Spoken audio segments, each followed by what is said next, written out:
In fact, when he told me that I am giving you this topic, cuffless blood pressure monitoring, I was confused of what does he want me to speak. मैंने कहा ये क्या दे दिया मुझे? क्या नहीं आप ही को देना है और आप ही लेंगे इसको और आप ही को पढ़ाना भी है इसके बारे में. But I am thankful that you gave me this topic because I was totally unaware where the science is going and heading. And after reading through the literature regarding this cuffless BP monitoring, I was amazed where we are heading for. So I will be talking in 15 minutes regarding what is the future of blood pressure monitoring. But before, so I am going to talk about cuffless, no cuff, but a BP instrument like this, using your finger, using your mobile, using your wristwatch. So before that, I would like to introduce to you a term known as zeitgeist. You must have heard about Zeitgeber in chronomedicine, the time setter. Zeit means time and Geist means the spirit of the time. This is a German term, and we all have to live with the spirit of the time. If you don't learn to live with the spirit of the time, don't have the wisdom to learn the spirit of the time and adopt yourself to that wisdom, you will be outfit in that society, in that time. So the zeitgeist of the present is that we need a cuffless BP instrument. Why, I will be telling you in future coming slides. But let us talk about from where did we start the blood pressure measurement and now where we are heading for. So this is in 1773. Stephen Hales, he first measured or he showed that the blood in an animal has got pressure. He was basically a clergy and he was very much interested in plant physiology and animal physiology. Just like Mendel, who was a padri and he did invention in genetics, so he was also not a medical man, but he introduced fine capillary tubes into the arteries of different animals and for the first time showed that the blood column rises and falls. So there is a pressure in the blood. And then when I was a student, and still now today also, many old people, they come to me and they say कि साहब वो as के साथ एक blood pressure का relation होता है ना, एक फार्मूला होता है, तो मेरे एज के लिए ब्लड प्रेशर क्या ठीक होगा वो बताइए. जबकि हम सब जानते हैं कि अब जो जायज़ है कि 20 साल से 80 साल तक सबके लिए एक ही ब्लड प्रेशर है. लेकिन ये एक फार्मूला कभी होता था कि 100 plus your age systolic blood pressure for men, 100 plus age minus 10 for female. For diastolic there was no strict formula, it was rule of thumb 60 to 80. Similarly they had chart for the pediatric population also. But now this doesn't hold true.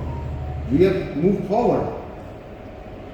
Now this is a very wonderful statement you will just read that in 1930s John Hay, who was a British physician and a cardiologist, in a medical association lecture said the greatest danger to a man with high blood pressure lies in its discovery because then some fool is certain to try and reduce it. तो अब आप ये खुद सोच लें कि इनके निगाह में हम लोग क्या हैं और यहाँ क्यों बैठे हुए हैं. ये एक थिंकिंग थी अपने ज़माने की. That was his spirit of the time. लेकिन अब वो बात नहीं है. लेकिन कभी ऐसी भी सोच थी. और पॉल बुगले White in 1937 said that hypertension may be an important compensatory mechanism. And we all know that during ICU setting, during cerebral stroke and all that, there is compensatory mechanism to certainly reduce the blood pressure in ICU setting. That will be harmful. It should not be done. But he said that in general, even if you are certain that you could control it, you should not control it because that is a compensatory mechanism. But then gradually we evolved the blood pressure management and with the evolution, this was the gold standard and is still a gold standard using a blood pressure instrument by putting a arterial catheter in a major artery and then taking the blood pressure and the pulse wave. But this is done in an ICU setting in certain institution or under research projects. This is not a routine. Then came the auscultatory method, which was very popular. Still people are using it, using the concept of sound. That the first sound you hear, the systolic, when it disappears, the turbulence of blood flow is gone, it becomes laminar. The sound is gone, you take it as a diastolic and you record the blood pressure. You may use a mercury column or you may use an Android manometer.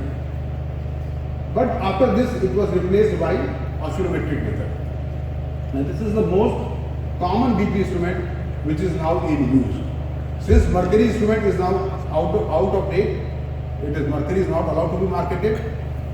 This is a very handy instrument, oscillometric method BP instrument measurement, and during the corona period, every household has now got a pulse oximeter, a blood pressure instrument and a glucometer. So this is the most popular method in which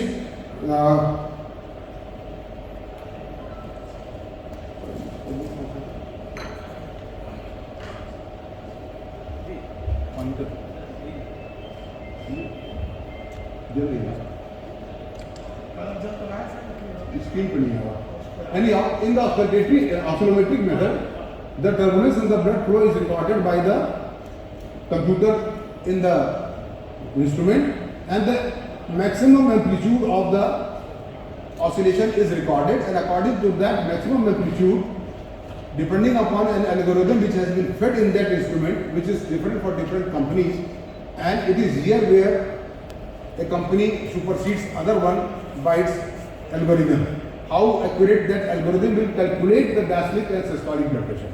Because it doesn't calculate the diastolic or systolic measures, it measures the maximum amplitude and then extrapolates that maximum amplitude to diastolic or systolic blood pressure.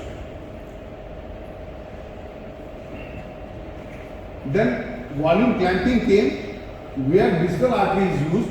Here again you are using a cuff along the distal artery. The distal artery is pressed with that cuff pressure, and a light source is used which emits light, and then a photo detector unit is there which detects the reflected light which is not being absorbed by the hemoglobin, and depending upon that the blood pressure is calculated. But again here you are using it, and this uses the oscillometric method again, but this is used by a fingertip. Then tonometry came, where applanation method is used, in which on the radial artery a instrument is placed over which a pressure is created, and that pressure flattens the radial artery curvature. Just like now you measure the intraocular pressure by applanation method. You throw a air force and that air jet compresses the cornea, then release the cornea, and that pressure is recorded as the intraocular pressure without using a test method. But in this method also this is not very practical because of the right placement of the instrument. Then came the cuffless BP monitoring, for which I have been going to talk about, which is the need of the hour. Why?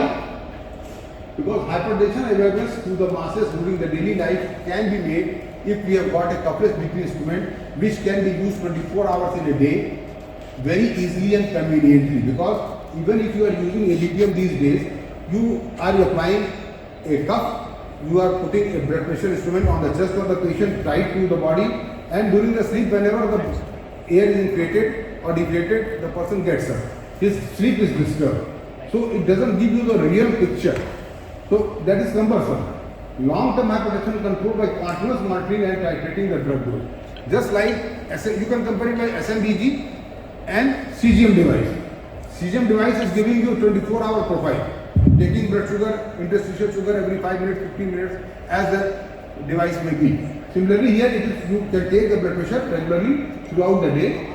Precise hypertension evaluation and diagnosis by affording unobtrusive 24-hour BP monitoring. It should be unobtrusive. And hypotension surveillance and therapy by providing seamless continuous BP monitoring in ICU setting. In ICU setting you don't want the patient to let go into hypotension. So if there is a continuous monitoring, you will be better able to manage that case in the ICU setting. And what led people to think about this cuffless BP monitoring system? It was these things. The things gradually became miniaturized. We had this big mobile phone of Usha, and now we have this much of mobile phone. I purchased my first desktop 1998. The highest memory was 7.5 GB, costing me 75,000 rupees. Now your mobile has got 256 GB. So this miniaturization of the computing system has led to this revolution.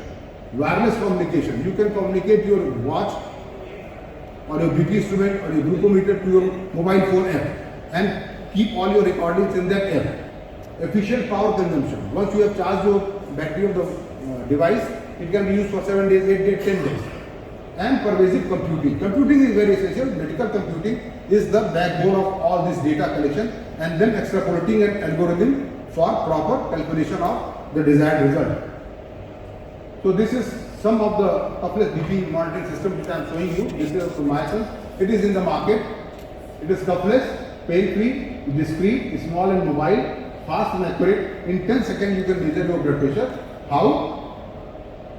This is how you put the instrument on your radial artery.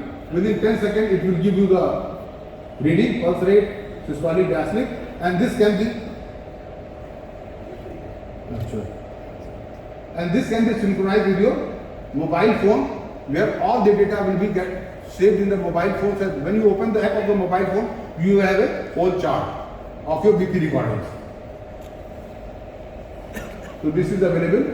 This is on the net. I have taken this picture from the net, that this is available on the net. Then Valencer and when its first calibration with Cuffless fingertip blood pressure monitoring in 2023 this year. This is just like pulse oximeter. You put your finger here. It uses a light source which emits light. This is absorbed by the hemoglobin, and then whatever light is not absorbed is reflected. And this absorption differs during the systolic and the diastolic period. In systole, more blood is coming, more of oxygen is absorbed. In diastole, less blood is there, less oxygen is absorbed. And by that calculation, that is biophysics, biocomputing, which I am not trained for, but by that method they calculate the blood pressure, and that is recorded on the mobile phone. This is connected to your mobile phone. So techniques which are involved are photoplethysmography, balistography, electrical bioimpedance. Just like these days you have got many machines on which if you stand, it will flow a small low voltage current, and that will pass through your body and again go to the machine, and it will create, body will create a bioimpedance depending upon the water content. Muscle has got more water content, bone has got less, fat has got less. So according to that water content analysis, it analyzes your body fat, body water and all that. So that is available in all the fitness gym these days. And this is how the smartphone uses. The smartphone will use like this PPG camera, modified weighing scale, which will also record your ECG, BP, smartwatch and wristbands. These are the different, these are the different terms which are being used in measuring the Cuffless BP monitoring. Pulse transit time, photoplethysmography, pulse wave analysis, ballistocardiography, and seismography, accelerometer. These are different techniques which are being used by different companies for development of their instrument. These are the different watches which are available on the net. You can go and